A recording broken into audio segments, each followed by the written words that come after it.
देखिए students, next जो problem मैंने लिखा है उसके अंदर मैंने आपको एक अमीनो एल्कोहलिक ग्रुप यहां पर दिया है, कंपाउंड आपको दिया है, और इसको NaNO2 प्लस HCl के साथ रिएक्ट कराने के लिए बोला गया है। ए बन गया। इसको ट्राइफ्लोरो पर एसिटिक एसिड से रिएक्ट कराने के लिए बोला गया है, तो बी बन गया। लिथियम एल्यूमिनियम हाइड्राइड से रिएक्ट कराने के लिए बोला गया है, तो सी बन गया है। तो वीडियो पॉज करके आंसर्स को प्रेडिक्ट कर लीजिए।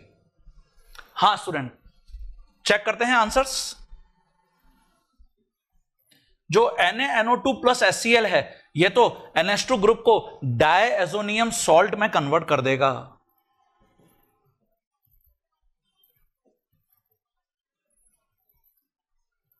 ये देखिए N2 प्लस और Cl माइनस,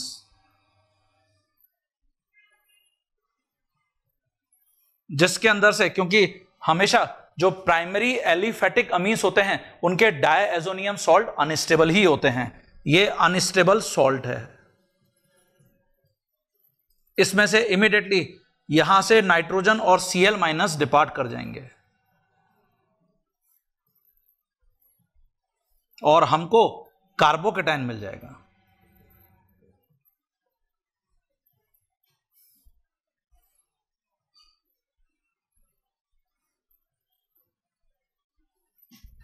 अब यहां ये जो कार्बोकेटाइन है, जैसे हमने पिनाकोल पिनाकोलोन रीअरेंजमेंट में पढ़ा था कि यहां रीअरेंजमेंट तो होता ही है। ओके, आप हालांकि देख रहे हैं कि ये साइक्लोप्रोपाइल रिंग के ऊपर यहां पे कार्बोकेटाइन है ना, मिथाइल कार्बोकेटाइन टाइप का है, लेकिन फिर भी इस सिचुएशन में बिकॉज ऑफ जो हाइड्रोक्सी ग्रुप का, क्योंकि अभी कार्बोकेटाइन को स्टेबिलिटी कैसे मिल रही है, कार्बोकेटाइन को स्टेबिलिटी यहां पर मिल रही है, ये या तो साइक्लोप्रोपाइल मिथाइल कार्बोकेटाइन और या फिर ये जो एल्किल ग्रुप्स हैं उनके हाइपर कॉन्जुगेशन के कारण, है ना। तो यहां 1 2 अगर मैं CH2 माइनस शिफ्ट कराता हूं, ये इलेक्ट्रॉन पेयर के साथ यहां शिफ्ट करा देता हूं और simultaneously lone pair of electron यहां आ जाएगा, जो कार्बोकेटाइन यहां पर बनेगा, तो इस टाइप से रिंग बन जाएगी ये।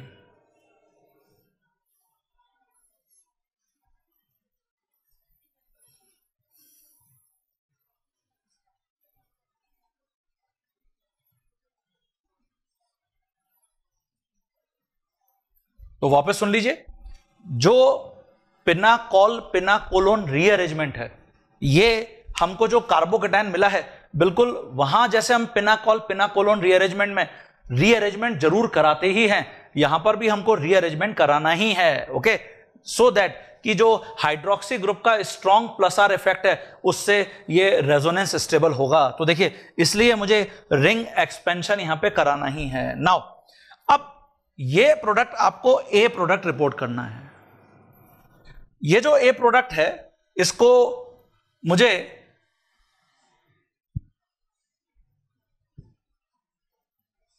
रिएक्ट कराने के लिए बोला गया है। इट इज ट्राइफ्लोरो पर एसिटिक एसिड से। तो ये तो बेयर विलीगर ऑक्सीडेशन है, एक कीटोन है जिसको ट्राइफ्लोरो पर एसिटिक एसिड से रिएक्ट कराना है। और बेयर विलीगर ऑक्सीडेशन में एक बहुत इंपॉर्टेंट टिप याद रखना, क्या, जो मैंने आपको ऑलरेडी बता भी रखा है, रीअरेंजमेंट होता है और शिफ्टिंग टेंडेंसी यहां पर काम आती है। अगर कभी टर्शी ब्यूटाइल ग्रुप और फिनाइल ग्रुप के बीच में यहां पे कंपटीशन हो, हम वैसे जानते हैं कि 1 2 फिनाइल शिफ्ट हमेशा डोमिनेट करती है ओवर ऑल एल्काइल शिफ्ट्स, लेकिन बेयर विलीगर ऑक्सीडेशन में ये एक बहुत इंपॉर्टेंट पॉइंट है, नोटिसेबल पॉइंट है, कि अगर मुझे टर्शी ब्यूटाइल ग्रुप और फिनाइल के बीच में पूछा जाए कि कहां ऑक्सीडेशन करना है बेयर विलीगर ऑक्सीडेशन में, तो मैं टर्शी ब्यूटाइल वाले पार्ट को ऑक्सीडाइज करूंगा। लेकिन यहां तो अभी फिनाइल है ही नहीं, तो यहां पर तो जो more electron releasing tendency show करेगा, तो ऑब्वियसली ये अल्फा कार्बन है और ये अल्फा कार्बन है, तो यहां देखिए more electron releasing group present हैं, तो इसका मतलब यह हुआ कि यहां ऑक्सीजन इंसर्ट होगा, तो रिंग एक्सपेंड हो जाएगी।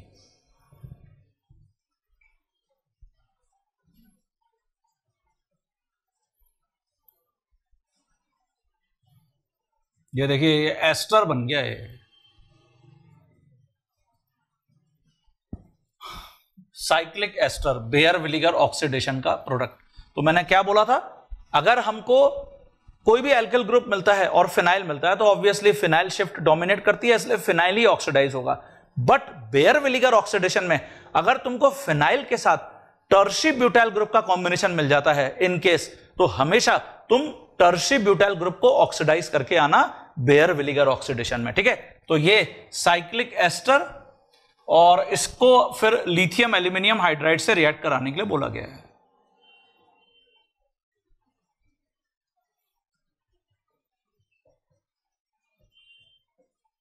तो यहां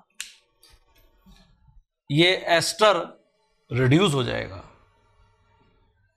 ये देखिए, इससे मुझे प्रोडक्ट देखने को मिलेगा।